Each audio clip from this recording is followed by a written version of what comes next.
Carol juga menuduh Philip telah mencuri lukisan, meskipun dia berpendapat bahwa lukisan itu tak ada pemiliknya lagi. Di akhir tur rumahnya, Philip memintanya untuk kembali ke perkemahannya. Keesokan paginya, dia dibangunkan oleh Carol yang sedang membersihkan rumahnya. Dia memarahi Philip untuk membeli peralatan bersih-bersih ke toko, agar kehidupan mereka bisa lebih baik lagi. Di malam hari, Philip pergi ke teman-teman bolanya untuk mengeluh tentang Carol. Meski baru mengenalnya sehari, dia merasa seperti pasangan suami istri yang ingin bercerai.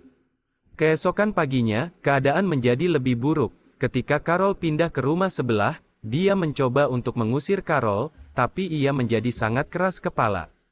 Carol bertanya apakah Philip takut terlihat telanjang, dan sebagai balasannya, Philip langsung melepaskan celananya.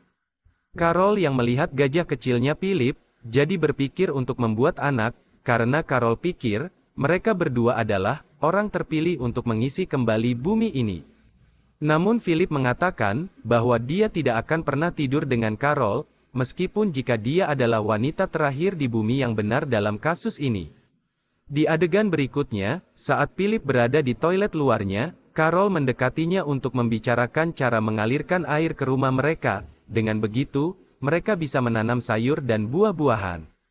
Ketika Philip menolak untuk membantu, Carol mencoba ngabibita Philip dengan tomat segar, tetapi dia tidak peduli. Namun, ketika hari sudah gelap, dia masuk ke kebunnya dan memakan semua sayurannya.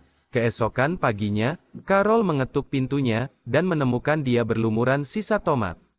Philip mengaku bahwa dia bukanlah orang yang mencurinya. Dia juga memperhatikan kaki Carol yang terluka, saat mencoba mengalirkan air ke rumahnya dari lubang sumur.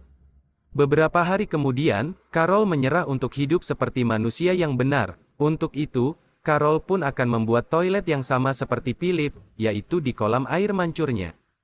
Carol berpikir bahwa mereka mungkin bukan yang terpilih tapi yang terlupakan, karena tak memiliki tujuan hidup. Mereka sama sekali tidak mampu menciptakan seluruh peradaban manusia, saat mereka tidak bisa mengatur toilet di rumah mewah berharga jutaan dolar. Philip, yang terbiasa melihat Carol sebagai orang yang optimis, merasa tidak enak padanya. Karena itu, dia pergi ke tangki air kota dan mengatur cara untuk menyirami taman Carol. Dia akhirnya senang melihat sisi baiknya Philip, dan mengundangnya makan malam. Di malam hari, Philip menikmati makanan organik setelah sekian lama, lalu Carol mengajak Philip untuk melakukan pengenceritan, dan kali ini Philip mengiyakan ajakannya tersebut. Namun, yang mengejutkan, Carol tidak ingin bercinta sebelum menikah. Awalnya, Philip tertawa, berpikir bahwa itu adalah lelucon, tapi ternyata Carol serius. Meski idenya konyol, dia mengusulkan untuk membuatnya merasa lebih baik. Akhirnya, mereka memutuskan untuk menikah keesokan harinya. Di adegan berikutnya, mereka berada di gereja mengucapkan sumpah mereka. Philip menganggap itu tidak perlu, tetapi tetap melakukannya. Ketika mereka keluar dari gereja, mereka disambut oleh kerumunan tamu. Philip menyadari dia telah melakukan kesalahan dan berteriak. Kemudian, dia bangun di tempat tidurnya, bersyukur bahwa itu hanya mimpi. Dia bahkan harus memeriksa jendela untuk memastikan bahwa sebagian besar dunia masih mati. Beberapa saat kemudian, Carol datang ke rumahnya membawa makanan. Dia pikir mereka harus memilih Presiden Amerika Serikat dengan pemungutan suara, percuma, tapi Philip memilih dirinya sendiri dan menjadi presiden dengan suara bulat. Kemudian, keduanya menikmati spaghetti dan bola kismis yang menurut Carol, ini merupakan alternatif yang baik untuk bakso. Setelah itu, hari pernikahan akhirnya tiba.